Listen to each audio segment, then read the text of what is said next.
Hi everybody, welcome back to Endeavours for Friday the 4th of July. So this is a 15 seal set. As always, there will be timestamps in the description if you just want to look for one of these options and you just want to skip everything else because you already know it. So this set's pretty good. Again, nothing like annoying. There's some pretty good stuff here. The ones I would choose is Furnishings, Consuming Foods, and Alchemy. You can kind of do these all in the comforts of Auridon in Vocal Guard, where you just start with the Waystone easily. The only thing is, obviously, you need some stuff to be able to craft the alchemy, but if you can just get that stuff first, then come here and just do everything, because all this stuff here, once you've got a couple of alchemy items, you can do everything here for little time and little cost. So Amorphous Foes, though, is good, and Siege Weapons is fine. It's just not as good as it normally is, because in Vengeance you don't get access to Firebolt Blisters, which I think is just the best one to do this, because, yeah, Firebolts just do way more damage over a period of time. But I'll still go through this one, because, yeah, with Vengeance, there's if you get on at prime time, there's tons of players, and you'll just do tons of damage to them that way. And you've still got the option for using the Shivering Shrine sorts of areas to shoot with ballistas. It's just going to be slower.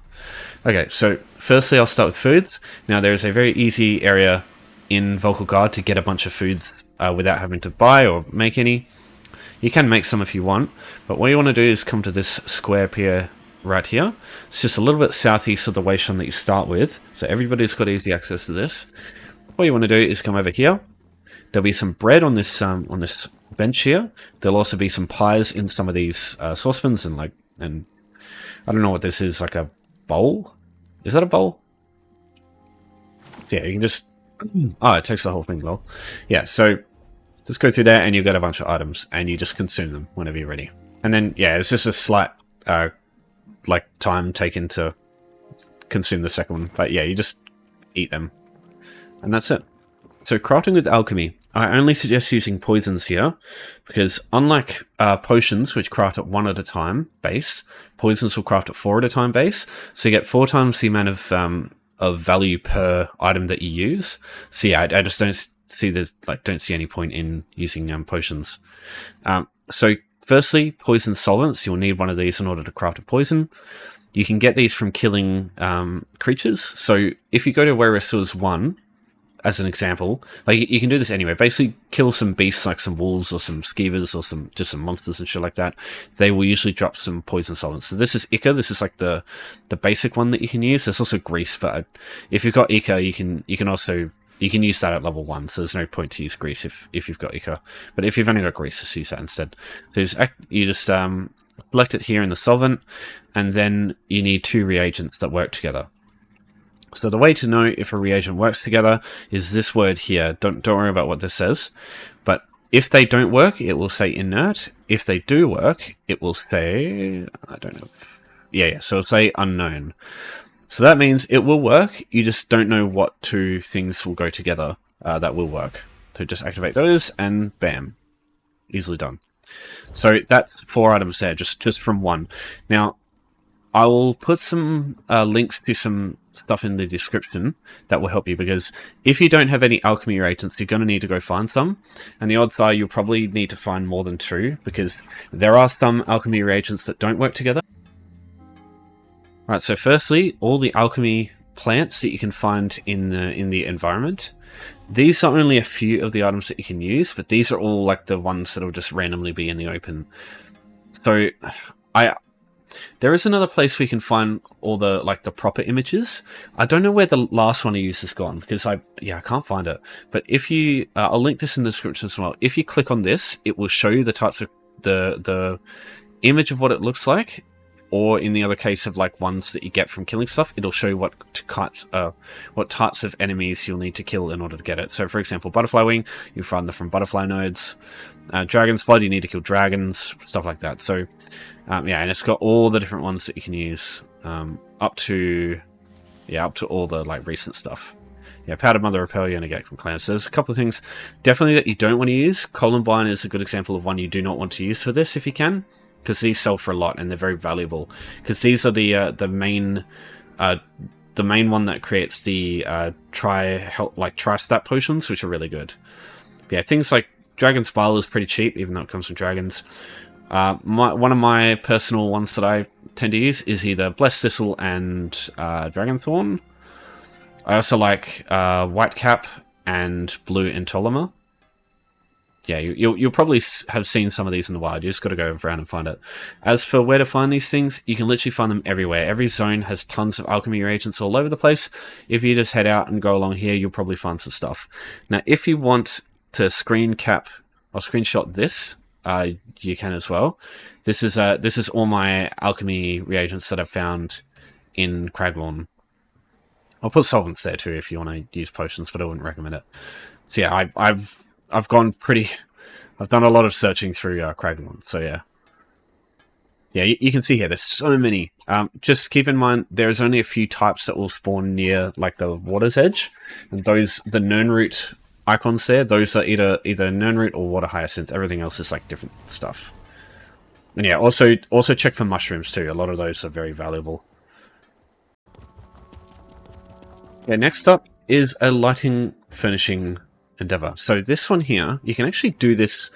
You don't need to get yourself a lighting furnishing, or you don't need to really get yourself a house for any amount of gold. You can do both of these things for free. So what you want to do is come to this area here, again in Vocal Guard. There are a couple of places where you can find this this character to do this, but this is the quickest way because it's right next to the wayshrine that you start with. So talk to Philaine Demarie here, and what will happen is you'll get a quest, and if you continue to talk to her through the quest, you'll get the completion of the quest. Now, if you don't have these houses already, you'll get one of 3 free houses, and these actually have a lighting furnishing from the get-go. So you don't have to pay for anything. It's all free. So I'll just in case I need to show people how to do that later. The 3 houses that you have available, Rosy Lion will be the house that you get if you're Daggerfall Covenant. Ebony Flask is the one for Ebonheart Pack, so that's the one I would have got. And then Morris Kiss Public House. If you can do this on an ordinary character, it's actually even better, because the Morris Kiss one is right here. Yeah, you can find... That's what I mean. You can find her in different places, but yeah, this is the one I would prefer. So regardless of which house you get, they will all have a little candle in them, and that counts as a lighting furnishing. This here is the lighting furnishing. So you don't need to get these houses. If you've got a bigger house already, I guarantee they will have their own light source, like lighting furnishing in them. So what you do is go to your housing editor, bottom right there, scroll over the item, and then click to pick it up. Press R to put away. Now on the bottom left, you'll see it says undo. Whatever that key is, just hit that, and you'll notice the bottom left, it says placing lighting furnishings 1 out of 2. So you just redo and then undo again. And that's the furnishing endeavor done. Now, if you just pick it up and place it, it doesn't work. It actually has to be put into your inventory and then undone or placed straight out of your inventory. But just because undo redo is just so quick, just do that instead. Now, if you have a big house and there's like only a few furnishings and you don't know where to find them, what you can do is go browse at the bottom there, and you can go to retrieve, and you can see here the candles here. It will show you what it looks like, and you can actually put it away. And if you do that, you go exit, and then you can go undo again and just do the same thing. It's just a little bit of a different way to do it. Yeah, either of those works just fine for doing this endeavor. So yeah, don't need to pay anything for that. It's really good. Alright, Amorphous Foes time. So the base game option you're going to have is going to be Netches. Both full Netches and the smaller Netches, these both work. So you only need 5 of these. Now the good thing is, if you just travel a little bit west of Stonefalls in Davon's Watch, you'll get a bunch of these things that spawn all over this place. So this is just northwest of the Starved Plain area in Stonefalls. This wayshrine will be available from the get-go. So yeah, you can find at least 5 here, but I can't guarantee if these are going to be up, because unfortunately there's not many Amorphous Foes options that are instanced, and the only ones that are available, you do have to go through a little bit of a dungeon to get to them. You can see a Dragonthorn over there. This is in Stonefalls though, that I'll show you. So this area here is probably the place I would go to the most for a bunch of Netches, because there's a bunch in this like little hillside over here. There are a couple of other places. You can find a couple here. Oh, sorry. Yes, it's either here or here. In the north side or the west side of Vivek's Antlers. There's a couple of other places. Just to the west, or sorry, the southwest of the Undaunted Enclave in Deshan, you can find a couple of niches too, and they're like littered all over places in Morrowind as well as Vardenfell. You know, you find a couple in near Ushulaku camp, a couple down here, I believe, as well. But it's just a bit random. Sometimes there'll be some, sometimes it won't, because yeah, as I said, they're not instanced. So if another player comes up and kills it, you have to wait for it to respawn, and that can take a while. So that's why I'd suggest doing the other options first, because yeah, this one's kind of impacted by other players, whereas the other stuff kind of isn't. The last option for niches is Cold Harbor. So this area here has probably 10. So this can be good too. Now, in the past, it's been a pain in the ass to get to Cold Harbor, but it's actually pretty easy these days. You can use Cold Harbor Surreal Estate. So you go to Home Tours, Browse Homes, just go to the letter C, Cold Harbor Surreal Estate. Travel to this, just exit out the front door. Where am I? Yeah, here. So exit out the front door, you rock up in the Hollow City. You just go down here through this gate, and you just come up here, and there will be some niches in this area here. So that's another good option. Okay, another option for Amorphous Foes is Voraplasms. These are like green goop type enemies, like this one for example. And there's a couple of places you can find these in large quantities. A interesting choice would be Zeemhawk here, just south of a wayshrine down here in Vinok. This is Blackwood. You need the DLC in order to access this. You're going to need DLC to access any of these Voraplasms. Outside of maybe... I don't know if you can get them in Infinite Archive. I don't believe so. I haven't seen them there. There's no Amorphous Foes that you can get. Unless... maybe there's a niche, but it'd just be a single one as a boss. And I don't think that's something you could do. So, yeah. Just go Zeemhawk here. If you take him to a certain amount of HP, he will spawn those goop things there, the Voraplasms. They will start converting the skeletons here into Voraplasm, like skeleton enemies. So you kill the Voraplasms and you kill the skeletons. So what I would do is kill one Voraplasm, leave the other one alive, and let it convert the enemies, because the enemies are quite tough. They become like tier 1 type enemies, so it's not easy to kill them. So yeah, just kill the Voraplasm like skeletons one after the other when that Voraplasm spawns them, and that'll be enough. Couple of other places you can find these. So there's a couple down here, but that's not enough for 5. You want to use Zeemhawk if you use this area. There's a bunch in Silent Halls in one room. I wouldn't really use this one either. Murkmire, if you've got the DLC, in sort of the northern area and down like in swamps, in like the deep sections of the swamps, you can find quite a few of these things all over the place. But yeah, it's like in certain spots though. So Murkmire can work. I'm pretty sure Zofia Cavern has a bunch of Voraplasms in it. And yeah, the last one that's actually probably one of the best is going to be Orc Rest. So the group event in here, Nordigloop the Clog, this area here, the higher section with the circle, that's got about 10-ish Voraplasms in it as well. And yeah, the boss itself is a Voraplasm. So what you do is, as soon as you come into Orc Rest, you go down here and go right here, and there's like a little thing you can open up. It's like a trapdoor. When you go down there, there'll be some skeevers. You could kill the skeevers for some poison solvents as well. I believe they drop for the alchemy one if you haven't done that yet. And yeah, while you're on the way to Orc Rest or these kind of places, you can also be looking out for alchemy reagents too while you do it. Yeah, personally, I'd just go niches. There's more than enough niches all over the place usually. And if you can't find any, just do some of these other options. Okay, so last one is damage with siege weapons. So the good thing, there's sort of good and bad about this being the Vengeance campaign. So I'll talk about the bad first. So there's no Firebolt Ballista, so using the normal like Golden Saint method is just slower. And there's only one campaign. So that means if this is full in your, like the faction that your characters are in, then you can't really do this. You're going to have to wait for the queue to go down. And that could take a while. Not always, but sometimes. But yeah, if it's not full, you don't have to worry. Like if you do this at a weird time, for example. So, and it's usually not full from what I've seen. Now, the good thing is that you have an infinite source of siege weapons that you don't have to pay for right now. So normally you have to buy a Firebolt Ballista and they cost 800 gold, less if you buy them on guild stores, but it does require gold. Right now, everything here is like, you can just use it as much as you bloody want. That's kind of a good thing. Now, I'll see if I can put this down. Oh, there we go. Okay. So, damage to siege weapons to players, guards, or keeps. This is bullshit. You can just shoot it at anything, and as long as it takes damage from the siege weapon, it'll count. So hit these guys here, and as you can see at the bottom left there, deal damage to siege weapons is progressing.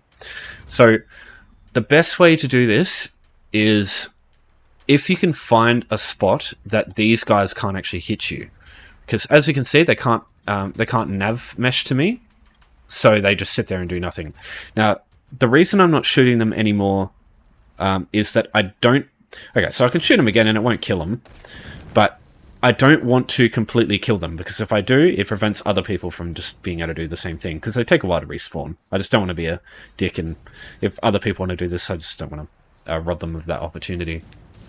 So just shoot them a couple of times until it works, but just don't do your best not to kill any of them. Because what you can do now is you can just pick up your siege weapon. You don't have to pick it up.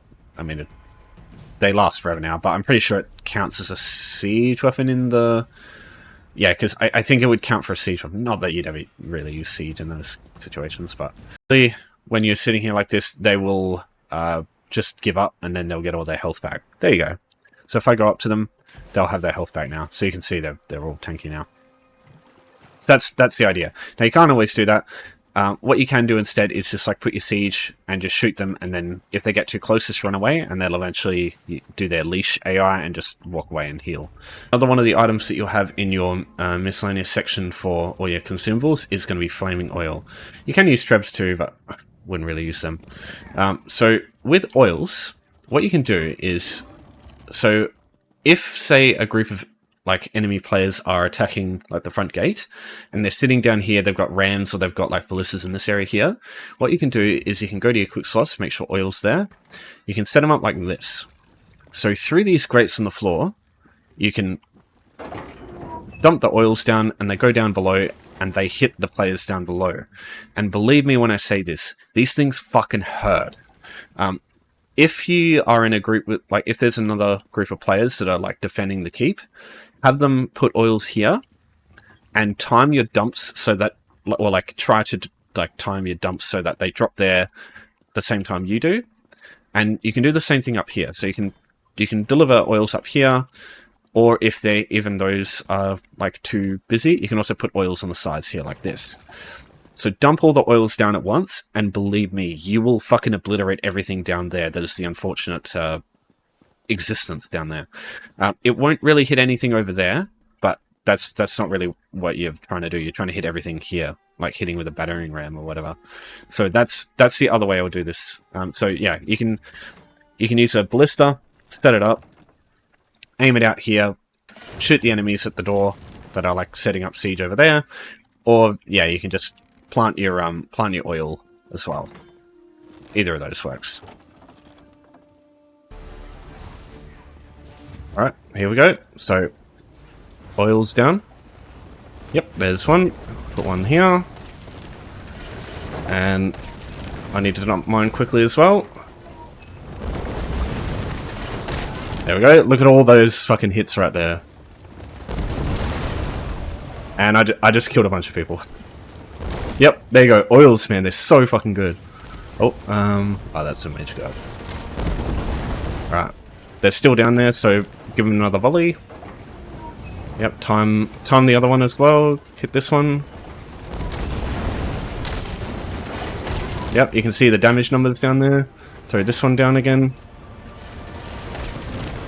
But yeah, so now they're pushing a little bit back. So this isn't really, we're not really going to do anything if we just stay on the wall. We need more bloody people.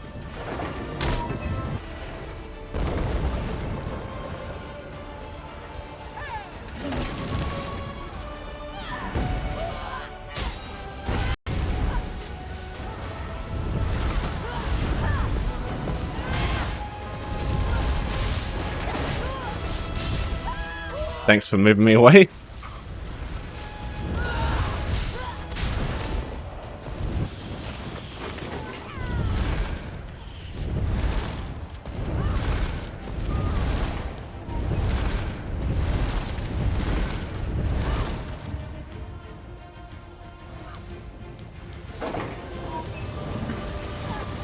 Not a good idea, not a good idea. Yep.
Well, that didn't go as I expected. All right, repair the door. Door. Door. Door.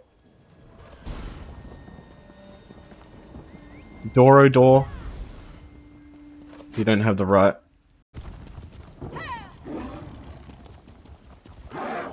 Yeah, wow. There's that defensive tick. All right. I think I got enough stuff there.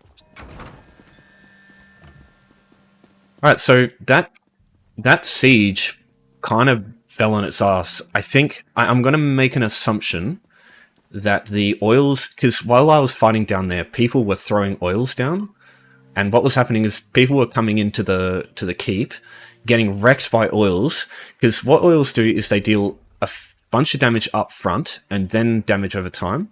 So what happens is they go in, they get hit by oils, it deals like 10k damage first, and then after a few seconds it deals a bunch of damage. So the people go in, they heal a bit, but then I think they just forget that it's just going to deal way more damage later. And so while while we're trying to fight each other, they're taking way more damage than I am from the environment. So I think that's just what helped there.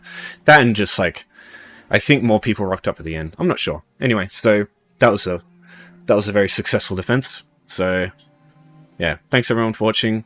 Hope that was interesting. Yeah, let me know. Let me know if that was interesting. So yeah, take care for now, everyone. Thanks for your support as always. I'll see you next time.